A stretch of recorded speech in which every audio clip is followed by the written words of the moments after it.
जय श्री राधे कृष्णा। लक्ष्मी नारायण भगवान की जय। प्रिय भक्तजनों, आज आप सुनेंगे वैशाख मास महात्म्य की कथा का अध्याय 27।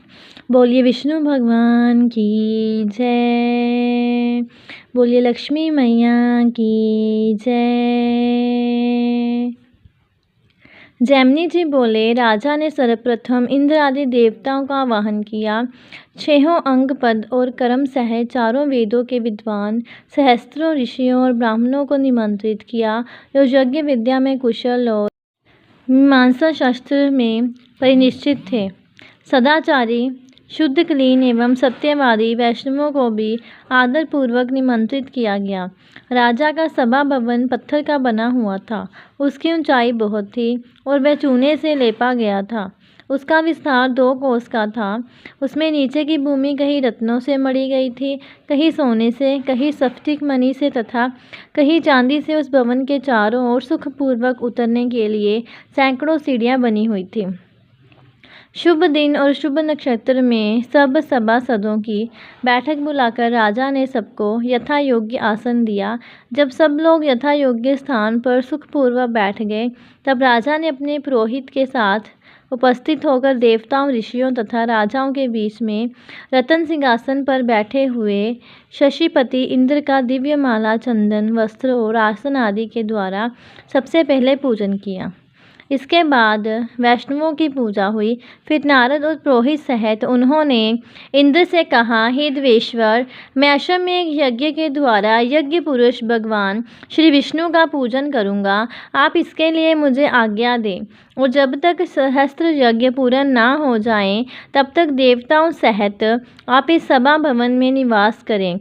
आपने पहले यहाँ जिन शरीरधारी नील माधव का दर्शन किया है, वह बालुका राशि में छिप गए हैं। उनके पुण्य प्रकाश में आने पर आप लोगों का भी कल्याण होगा। इसलिए मेरा सारा प्रयत्न है। राजा के इस प्रकार सूचित करने पर इंद्र आदि देवताओं ने कहा, इंद्रदुमन, तुम सचमुच महात्मा हो। तुमने इस पृथ्वी पर सत्यव्रत का पालन किया है।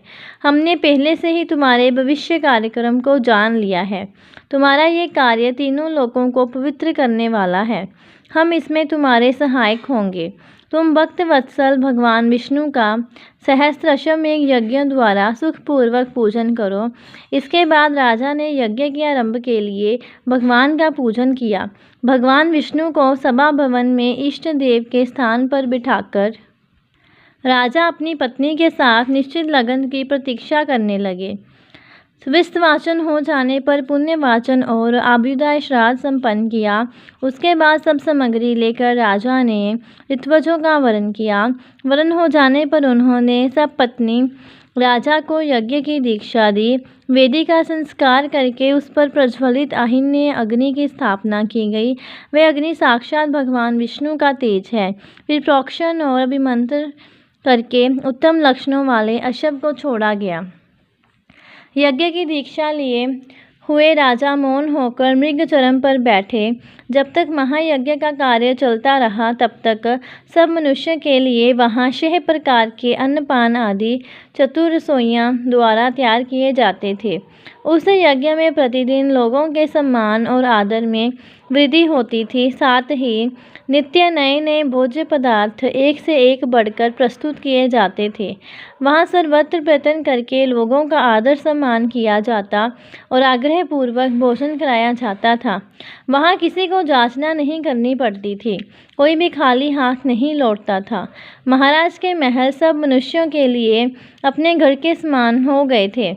भगवान विष्णु की प्रसन्नता के लिए किए जाने वाले उस यज्ञ में यज्ञ अनुष्ठान में कुशल तथा सदाचार विभूषित विद्वान कार्य करते थे। अर्घ्याध्याय से लेकर व्रत प्रचार तक सब कार्य एक एक कर और विधि के अनुसार संपन्न हुए। कोई भी मंत्र कभी स्वर और वर्ण से हीन नहीं होने पाया। विधि के विधायक महर्षि ही वहाँ यज्ञ कर्म के अधिष्ठाता थे। अतः कर्म से में कहीं कोई त्रुटि नहीं होने पाती थी। वहाँ सप्त ऋषि, याज्ञवल्क्य आदि मुनि जो गुण दोष का विभाग करने वाले हैं, यज्ञ के दिव्य सदस्य, यज्ञ के साक्षी और यज्ञ कर्म कराने वाले थे। उन्हीं का ऋजों के रूप में वर्णन कराया गया था। यज्ञ में सम्मिलित हुए मुनि लोग परस्पर कथा वार्ता के प्रसंग में वैदिक वाक्यों सूक्त तथा गृहोपनिषद की चर्चा करते थे। सब पापों का नाश करने वाले भगवत चरित्रों की कथा वहाँ सभा में हुआ करती थी।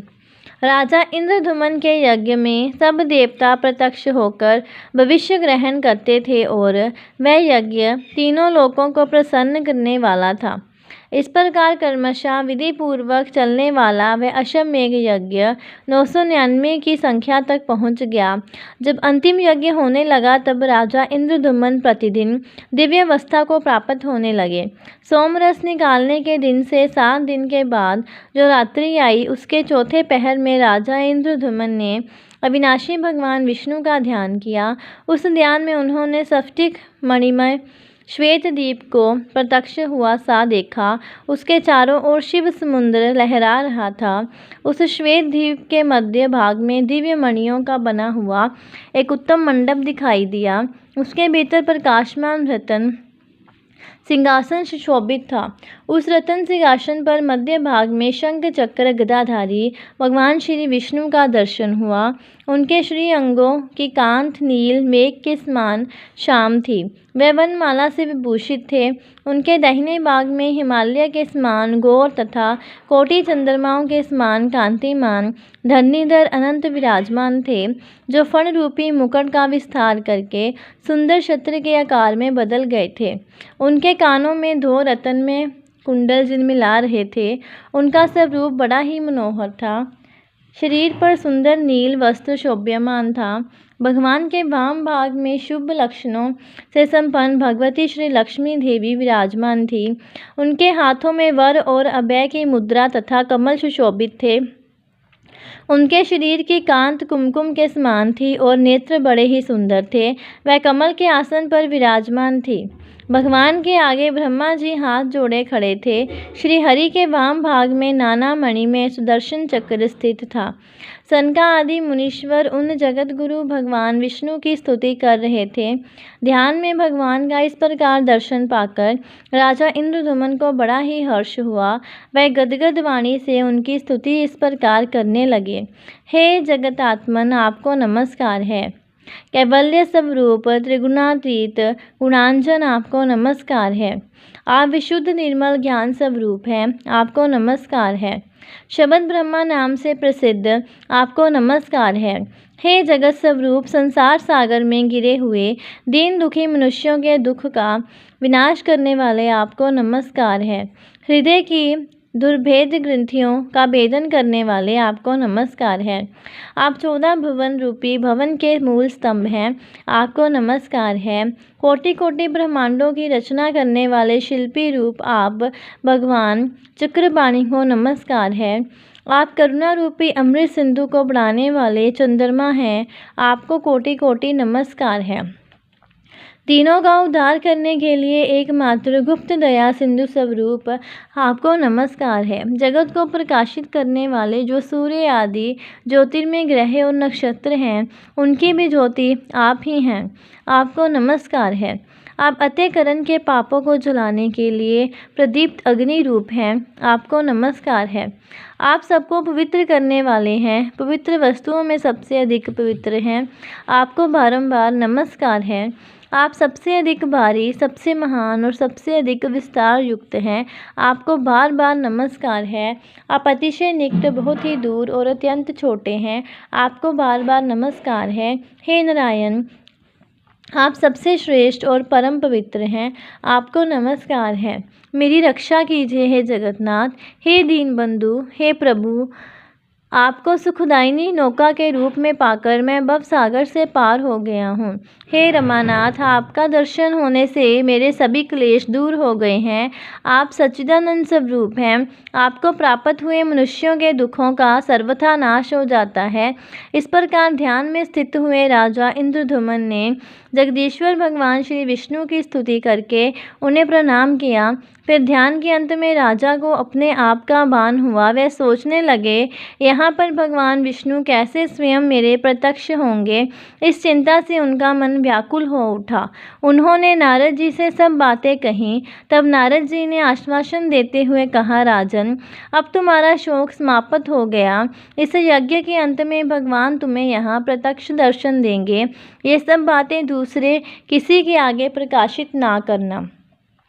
जैमिनी जी कहते हैं, इसके बाद राजा के अश्वमेध यज्ञ में सोमरस निकालने का उत्सव प्रारंभ हुआ। उसमें दीनों को बेरोक टोक मनवांछित दान किए जाने लगे। उस समय नारद जी ने राजा इंद्रद्युम्न से कहा, राजन, अपूर्ण आहुति का कार्य समाप्त हो, जिससे यज्ञ सफल हो जाए। पहले ध्यान में तुमने जो कुछ देखा उसके अनुसार तुम्हारे भाग्य उदय का समय पास आ गया है। श्वेत द्वीप में जिन विषम मूर्ति अविनाशी विष्णु का तुमने दर्शन दिया है, उनके शरीर से गिरा हुआ रोम वृक्ष बाप को प्राप्त हो जाता है।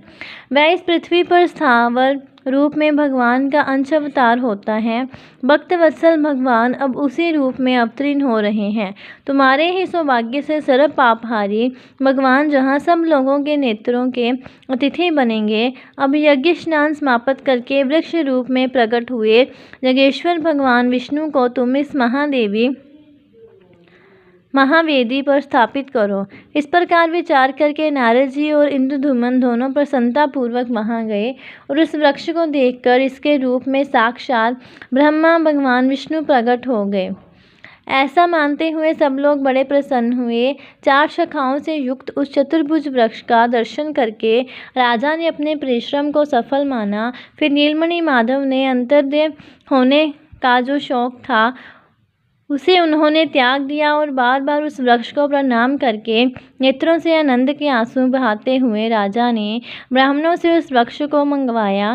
वे लोग माला और चंदन से विभूषित विष्णु के उस दिव्य वृक्ष को महावेदी पर ले आए। नारद जी के कहने के अनुसार राजा ने उस वृक्ष का पूजन किया और पूजा समाप्त करके मुनि श्रेष्ठ नारद जी से पूछा, मुनि भगवान विष्णु की कैसी प्रतिमाएं बनेंगे और उन्हें कौन बनाएगा। नारद जी ने उत्तर दिया, राजन, भगवान की लीला सब लोकों से परे है, उसे कौन जान सकता है। इस प्रकार बातचीत हो ही रही थी कि ऊपर से आकाशवाणी सुनाई दी, भगवान विष्णु अत्यंत गुप्त रखी हुई महावेदी पर सवेते अवतीर्ण होंगे। 15 दिन तक इसे ढक दिया जाए। हाथ में हथियार लेकर उपस्थित हुआ जो यह बूढ़ा भाई है, इसे भीतर प्रवेश कराकर सब लोग यत्न पूर्वक दरवाज़ा बंद कर लें। जब तक मूर्तियों की रचना हो तब तक बाहर बाजे बजते रहें, क्योंकि रचना का शब्द कान में पड़ने पर वह बहरा बना देने वाला है।